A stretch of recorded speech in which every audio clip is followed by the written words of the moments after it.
Hello. आज के इस वीडियो में मैं अंकित मौर्य आप सभी का स्वागत करता हूं।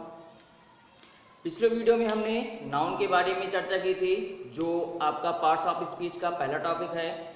इसी पार्ट्स ऑफ स्पीच में एक मोस्ट इम्पॉर्टेंट टॉपिक है जिसे हम वर्ब के नाम से जानते हैं। वर्ब एक ऐसा टॉपिक है जो पूरे इंग्लिश में हर जगह पर आपको मिलेगा।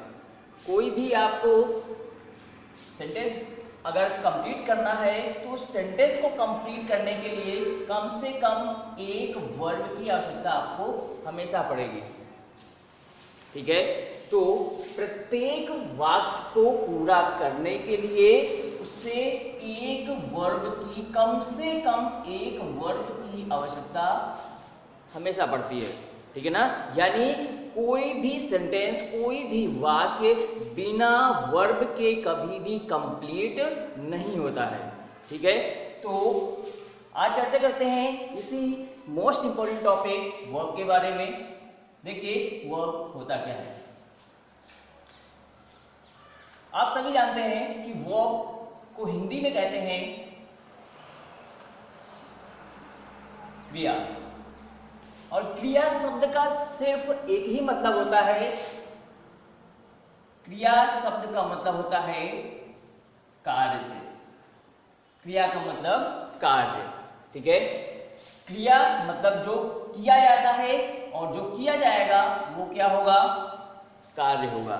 ठीक है, अब बात करते हैं कि वो वर्ब होती क्या है, वर्ब के डेफिनेशन क्या होंगे। तो वर्ब की डेफिनेशन होती है कि verb is a word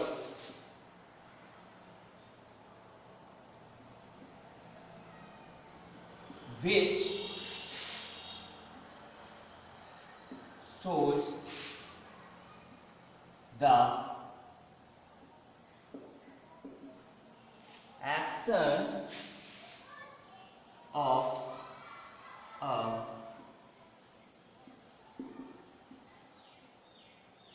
subject। Verb क्या होती है? वर्ब इज अ वर्ड, यानी वर्ब एक ऐसा शब्द होता है विच जो शोज द एक्शन। एक्शन मतलब कार्य।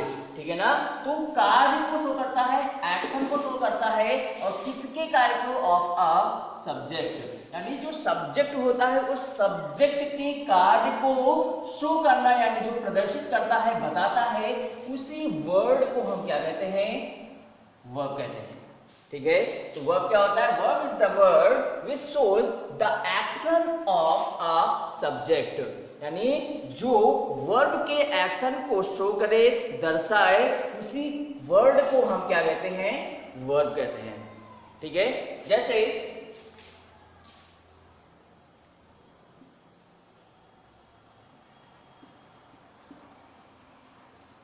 Mohan pledge hockey. Mohan pledge hockey. ठीक है, अब यहां पर मोहन आपको पता है क्या है? आपका सब्जेक्ट है, ये आपका ऑब्जेक्ट है। ठीक है, और ये है आपकी verb.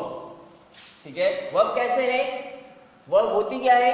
Verb is the word, verb एक ऐसा शब्द होता है विच शोज, जो दर्शाता है क्या? द एक्शन, कार्य को। किसके कार्य को? सब्जेक्ट के।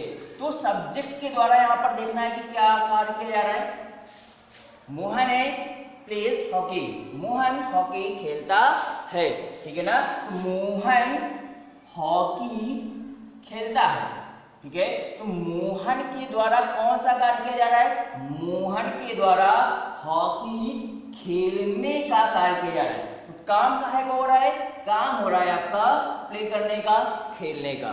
ठीक है ना, तो सब्जेक्ट के द्वारा जो भी एक्शन किया जाएगा, वही एक्शन, जो वर्ड एक्शन को शो करेगा, वही वर्ड हमारा क्या होता है? वर्ब होता है। तो यहाँ पर मोहन के द्वारा किए गए एक्शन को शो करने वाला वर्ड यहाँ पर क्या है? प्ले है। ये प्ले ही हमारा क्या हो जाएगा? वर्ब हो जाएगी। ठीक है, तो ये तो बात हुई वर्ब की, वर्ब होती क्या है। अब बात करते हैं टाइप्स ऑफ वर्ब की।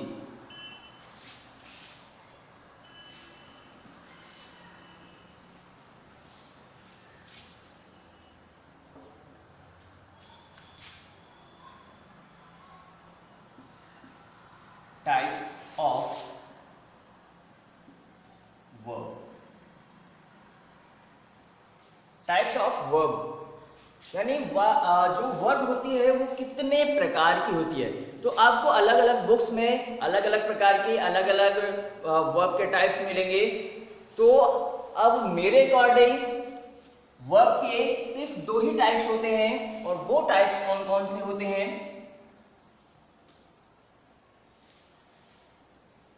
वो टाइप्स होते हैं, नंबर 1 है आपका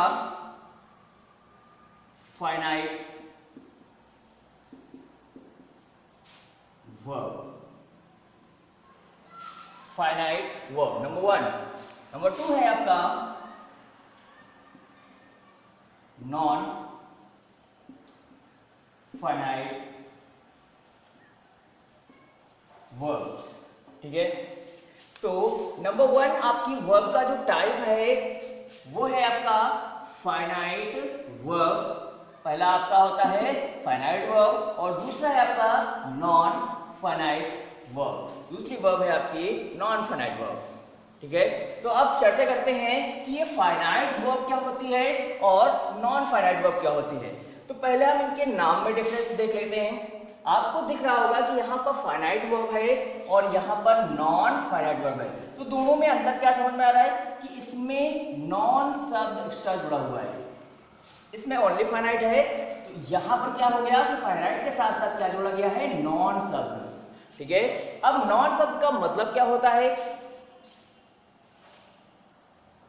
नॉन शब्द का मतलब होता है नो, ठीक है ना। जिसके साथ ये वर्ड जुड़ जाएगा वो क्या हो जाएगा?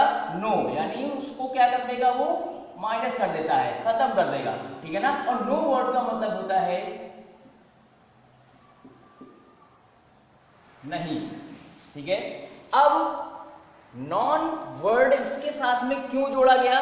तो अब देखिए फाइनाइट और नॉन फाइनाइट, तो फाइनाइट में जितनी भी चीजें बताई जाएंगी, जो भी चीज, जो भी कंडीशन, जो भी सिचुएशंस फाइनाइट वर्ब में बताई जाएगी, उसी का जस्ट अपोजिट किसमें होगा?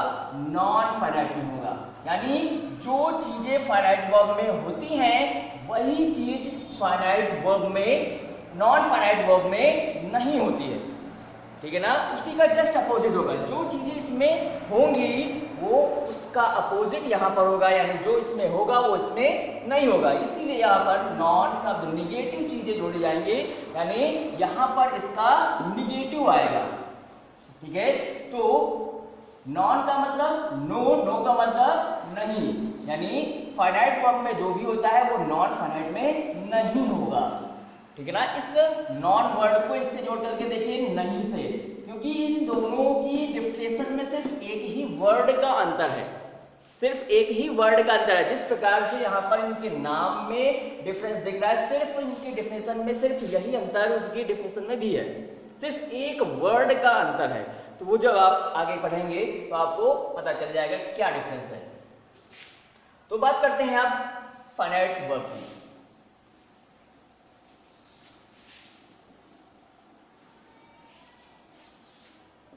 तो नंबर 1 है आपकी वर्ब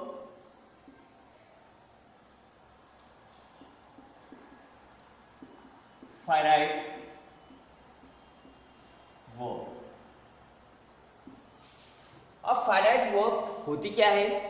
कुछ सेंटेंस में लिख रहा हूं, उनको थोड़ा सा ध्यान से देखिएगा और उनमें थोड़ा सा अंतर निकालने का प्रयास करिएगा, बाकी मैं आपको एक्सप्लेन करूंगा आगे। जैसे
देखिए ये 4 सेंटेंस लिखे हुए हैं, इन्हीं 4 सेंटेंस के द्वारा हम जानेंगे कि ये फाइनाइट वर्ब होती क्या है। ठीक है, देखिए सबसे पहला सेंटेंस है यहाँ पर ही प्लेज क्रिकेट। आपको डिफरेंस देखना है यहाँ पर कि ऊपर से नीचे तक में डिफरेंस क्या होता जा रहा है। यहाँ पर ही है सब्जेक्ट, तो यहाँ पर प्लेज हुआ, क्रिकेट हो गया। दे प्ले क्रिकेट, यहाँ पर सब्जेक्ट चेंज हुआ, प्ले हो गया, क्रिकेट हो गया। ही इज प्लेइंग, अब यहाँ पर टेंस में परिवर्तन होगा, ठीक है ना, टेंस में परिवर्तन हुआ, सब्जेक्ट यहाँ पर सेम है, लेकिन टेंस में परिवर्तन हुआ तो हेल्पिंग वर्ब जुड़ गई, हेल्पिंग वर्ब जुड़ी तो मेन वर्ब में भी परिवर्तन हो गया उसके स्ट्रक्चर में। ठीक है, यहाँ पर क्या है, दे हो गया, इसका और इसको मैच करिएगा। दे यहाँ पर सब्जेक्ट है और इसके टेंस में परिवर्तन हुआ तो यहाँ पर हेल्पिंग वर्ब भी चेंज हो गई और यहाँ पर मेन वर्ब का भी स्ट्रक्चर चेंज हुआ है। तो यहाँ पर सब्जेक्ट, वर्ब और ऑब्जेक्ट दिए हुए हैं। ठीक है, और ये सभी लगभग एक ही तरह से सेंटेंस बनाए गए हैं।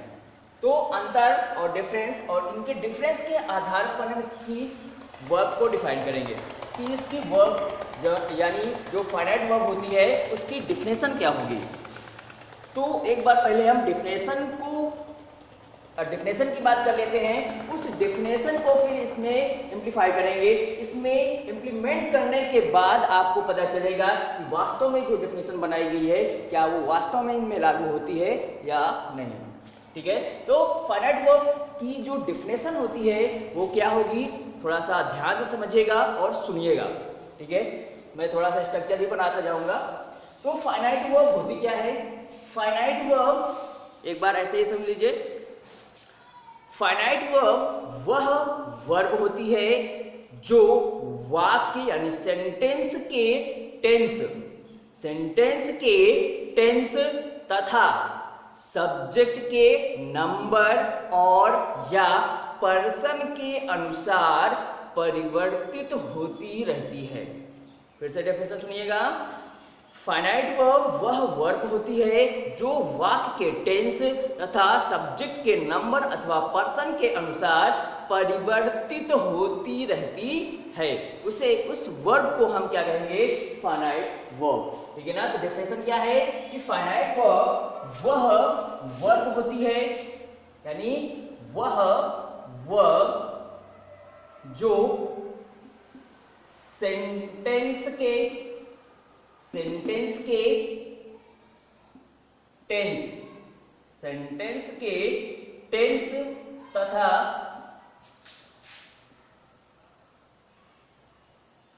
तथा सब्जेक्ट के नंबर अथवा पर्सन के अनुसार परिवर्तित, इस वर्ड को याद रखिएगा, परिवर्तित होती रहती है, होती है नहीं, होती रहती है। यानी जैसे जैसे आप वाक्य के टेंस में परिवर्तन करेंगे तो ये वर्ब चेंज होती जाएगी, सब्जेक्ट में परिवर्तन करेंगे, उसके नंबर या पर्सन में परिवर्तन करेंगे तो भी ये वर्ब क्या करेगी, अपने आप को परिवर्तित करती जाएगी। ठीक है ना, जैसे जैसे आप परिवर्तन करेंगे उसमें, उसके टेंस में परिवर्तन करेंगे या सब्जेक्ट के नंबर अथवा पर्सन में परिवर्तन करेंगे तो उसके आधार पर ये वर्ब क्या करेगी, ये भी परिवर्तित होती रहती है। ठीक है, तो डिफरेंस फिर से समझिएगा कि फाइनाइट वर्ब वह वर्ब होती है जो सेंटेंस के यानी वाक्य के टेंस तथा सब्जेक्ट के नंबर अथवा पर्सन के अनुसार परिवर्तित होती रहती है। ठीक है ना, तो ऐसे वर्ब को हम क्या कहेंगे, फाइनाइट वर्ब। तो अब एग्जांपल्स के माध्यम से हम समझेंगे कि फाइनाइट वर्ब होती क्या है। देखिए पहले सेंटेंस में he plays cricket, he plays cricket. ठीक है ना, तो यहां पर ही आपका क्या हो गया, सब्जेक्ट हो गया, प्लेज क्या है आपकी, वर्ब है। ठीक है ना, अब आपको अभी डिफाइन करना है कि नॉन फाइनाइट की फाइनाइट है, क्रिकेट आपका ऑब्जेक्ट। तो यहाँ पर ऑब्जेक्ट से कोई लेना देना नहीं है, यहाँ पर सब्जेक्ट और वर्ब की बात होगी। ठीक है, अब देखिए इस बात का टेंस क्या है। सबसे पहली चीज सेंटेंस के टेंस क्या है, इसका टेंस आपका क्या है, प्रेजेंट। इंडेफिनिट टेंस, ठीक है ना। इस बात का टेंस कैसा है, प्रेजेंट इंडेफिनिट टेंस। तो अब प्रेजेंट इंडेफिनिट टेंस का ये वाक्य है। अब इसमें देखिए सब्जेक्ट की बात कर रहे हैं, सब्जेक्ट का नंबर और पर्सन, ठीक ना। तो सब्जेक्ट का नंबर कैसा है, ये ही है आपका ही किस पर्सन में आता है, थर्ड पर्सन में आएगा, ठीक है ना। और इस थर्ड पर्सन में ये कैसा नंबर है इसका, सिंगुलर नंबर, यानी एक वचन का करता है, ठीक है ना। तो सिंगुलर नंबर का सब्जेक्ट है, ठीक है। तो आप देखिए सेंटेंस की टेंस और सब्जेक्ट के नंबर अथवा पर्सन के अनुसार परिवर्तित होती रहती है। इस पे आइए, दूसरा सेंटेंस जो दिया है इसका स्ट्रक्चर है वर्ब की फर्स्ट फॉर्म और उसमें क्या जुड़ा है, एस, ठीक है। स्ट्रक्चर भी ध्यान दीजिएगा क्योंकि यहाँ पे परिवर्तन होगा। ये आपका सब्जेक्ट है, ये आपका सब्जेक्ट है, किस पर्सन में आता है, ये भी आपका थर्ड पर्सन में आएगा। और इसी थर्ड पर्सन का ये कैसा है, प्लूरल सब्जेक्ट है, प्लूरल नंबर का सब्जेक्ट है, ठीक है। अब यहाँ पर वर्ब का जो स्ट्रक्चर है वो क्या है, वर्ब का स्ट्रक्चर है कि वर्ब की ओनली फर्स्ट फॉर्म प्रयोग की गई है, ठीक है। तो अब इन दोनों वाक्यों में आपको क्या करना है, टेंस दोनों का सेम है, यही टेंस इसका भी है। तो दोनों वाक्यों में आप थोड़ा सा अंतर देखिए क्या हो रहा है। यहाँ पर जो सेंटेंस लिखा है और ये सेंटेंस जो लिखा है, इन दोनों में एक अंतर आया, पहले तो सब्जेक्ट का और दूसरा अंतर फिर आया किसका, वर्ब के स्ट्रक्चर का, ठीक। तो क्यों अंतर आया, उसका जो रोल है सब्जेक्ट के आधार पर हो रहा है, सब्जेक्ट के अकॉर्डिंग सारे परिवर्तन यहाँ पर हो रहे हैं, क्योंकि दोनों का टेंस तो सेम है, टेंस में तो कोई परिवर्तन हुआ नहीं है, लेकिन यहाँ पर सब्जेक्ट में परिवर्तन हुआ। तो सब्जेक्ट में जैसे ही परिवर्तन हुआ तो इसके वर्ब के स्ट्रक्चर में भी परिवर्तन हो गया। तो देखिए यहाँ पर क्या है, ये जो सब्जेक्ट है ही, ये थर्ड पर्सन का सिंगुलर सब्जेक्ट है, ठीक है ना। और आपको पता है कि प्रेजेंट इंडेफिनिट टेंस में जब भी हम सब्जेक्ट के स्थान पर सिंगुलर सब्जेक्ट रखते हैं तो वर्ब की फर्स्ट फॉर्म में क्या करते हैं, एस और ईएस जोड़ते हैं, ठीक है। तो यहाँ पर एस और ईएस था। अब जैसे ही हमने इस सब्जेक्ट को चेंज किया, सिंगुलर से इसे क्या कर दिया हमने, प्लूरल, तो यहाँ पर किस में चेंज हुआ, पर्सन तो सेम है लेकिन इसके नंबर में चेंज हो गया। यहाँ पर सिंगुलर नंबर का सब्जेक्ट था, यहाँ पर क्या हो गया, प्लूरल नंबर का सब्जेक्ट हो गया। जैसे ही हमने सिंगुलर से इसको प्लूरल में चेंज किया वैसे ही वर्ब का स्ट्रक्चर भी क्या हो गया, ठीक है ना। तो यहाँ पर सिंगुलर नंबर का सब्जेक्ट था इसलिए वर्ब की फर्स्ट फॉर्म में क्या लगा था, एस और ईएस लगा था। यहाँ पर प्लूरल नंबर का सब्जेक्ट आ गया इसलिए वर्ब की ओनली फर्स्ट फॉर्म का प्रयोग किया गया। तो इसका मतलब क्या हुआ कि यहाँ पर इन दोनों वाक्यों में क्या हो रहा है कि सब्जेक्ट के नंबर के अनुसार परिवर्तन हो रहा है। टेंस तो सेम है, यहाँ पर टेंस का प्रभाव तो नहीं पड़ा, लेकिन जो सब्जेक्ट का नंबर है उसके अनुसार इसकी वर्ब में परिवर्तन हो गया। तो ये वर्ब क्या कर रही है, ये वर्ब क्या कर रही है, ये वाक्य के सब्जेक्ट के नंबर के अनुसार परिवर्तित होती जा रही है। तो इसलिए ये वर्ब कैसी वर्ब होगी, ये वर्ब होगी आपकी फाइनाइट वर्ब। आगे आइए, अभी और परिवर्तन होंगे। अगला सेंटेंस दिया हुआ है ही इज प्लेइंग क्रिकेट, ठीक है। अब यहां पर जो आपका सब्जेक्ट है वो कैसा है, थर्ड पर्सन का सिंगुलर नंबर, ठीक है ना। और अब जो वाक्य है वो किस टेंस में है, ये है आपका प्रेजेंट कंटीन्यूअस। ये जो आपका वाक्य है वो किस टेंस में है, प्रेजेंट कंटीन्यूअस में है, ठीक है ना। तो देखिए प्रेजेंट कंटीन्यूअस टेंस में वाक्य है, सब्जेक्ट आपका सिंगुलर नंबर का थर्ड पर्सन है। तो थर्ड पर्सन में सिंगुलर नंबर होने के कारण यहाँ पर क्या हो गया, प्रेजेंट कंटीन्यूअस में है तो थर्ड पर्सन में है, और सिंगुलर नंबर के साथ में प्रेजेंट कंटीन्यूअस टेंस में हेल्पिंग वर्ब के रूप में इसका प्रयोग किया जाता है। यहाँ पर हेल्पिंग वर्ब इज आ गई। अब यहाँ पर क्या हो रहा है, प्ले, यहाँ पर प्लेस था, यहाँ पर प्ले हुआ, यहाँ पर प्लेइंग हो गया, क्यों हुआ प्लेइंग?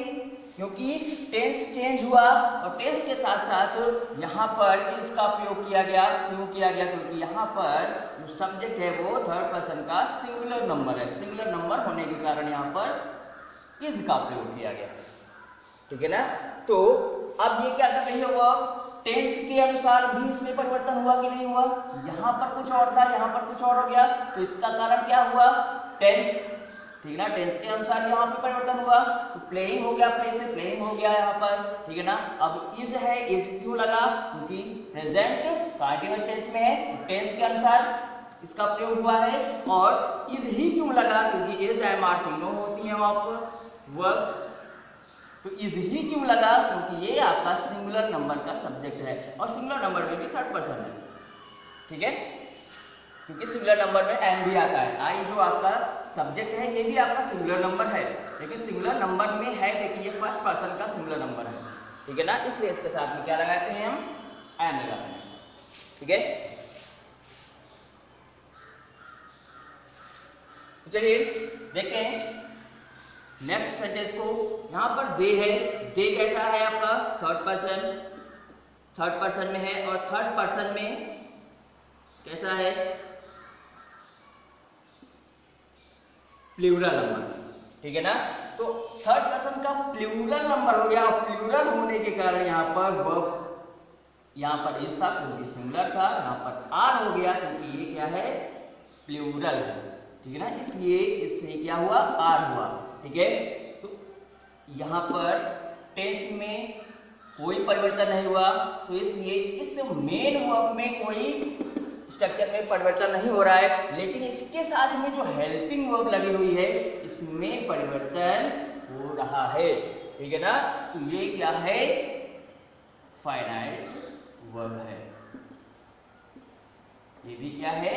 फाइनाइट वर्ब है। और ये भी क्या है? फाइनाइट वर्ब है, क्योंकि इनमें टेंस में परिवर्तन हो रहा है, तो टेंस में परिवर्तन के कारण भी इनके स्ट्रक्चर में परिवर्तन होता जा रहा है। अभी आप इसके टेंस में फिर परिवर्तन करेंगे, फिर ये वर्ब चेंज हो जाएगी, फिर परिवर्तन करेंगे, फिर ये वर्ब चेंज हो गई। यानी अब हो क्या रहा है? तो हो वही रहा है जो हमने आपको डेफिनेशन में बताया कि वर्ब यानी फाइनाइट वर्ब वह वर्ब होती है जो वाक्य यानी जो सेंटेंस होता है उस सेंटेंस के टेंस और सब्जेक्ट के नंबर अथवा पर्सन के अनुसार परिवर्तित होती रहती है। और जो वर्ब, इस वर्ड को याद रखिए, जो वर्ब परिवर्तित होती रहे, ठीक है ना? जो वर्ब परिवर्तित होती रहे वो परिवर्तित वर्ब ही हमें क्या कहलाती है? फाइनाइट वर्ब कहलाती है। ठीक है ना? इस वर्ड को हमने अभी कहा, इस वर्ड को याद रखिए, परिवर्तित। ठीक है ना? क्योंकि जहां पर परिवर्तन, जहां पर वर्ब में परिवर्तन होने लगेगा वहां पर हम फाइनाइट वर्ब ही पाएंगे। ठीक है ना? क्योंकि नॉन फाइनाइट जो होगी उसमें परिवर्तन होगा ही नहीं। ठीक है? तो जहां पर परिवर्तन शब्द जुड़ जाए, परिवर्तन शब्द जुड़ जाए, वो वर्ब क्या हो जाएगी? फाइनाइट वर्ब हो जाएगी। ठीक है? तो आशा करते हैं कि आपको हमारा आज का जो वीडियो है वो पसंद आएगा। एक्सप्लेनेशन में आपको सारी बातें क्लियर हो गई होंगी। अगर कोई भी बात आपको क्लियर नहीं है तो आप वीडियो के कमेंट बॉक्स में कमेंट करिए और वीडियो को लाइक करिए, शेयर करिए और हमारे चैनल को सब्सक्राइब करिए। तो मिलते हैं आगे नेक्स्ट वीडियो में नॉन फाइनाइट वर्ब के साथ में। तो तब तक के लिए जय हिंद।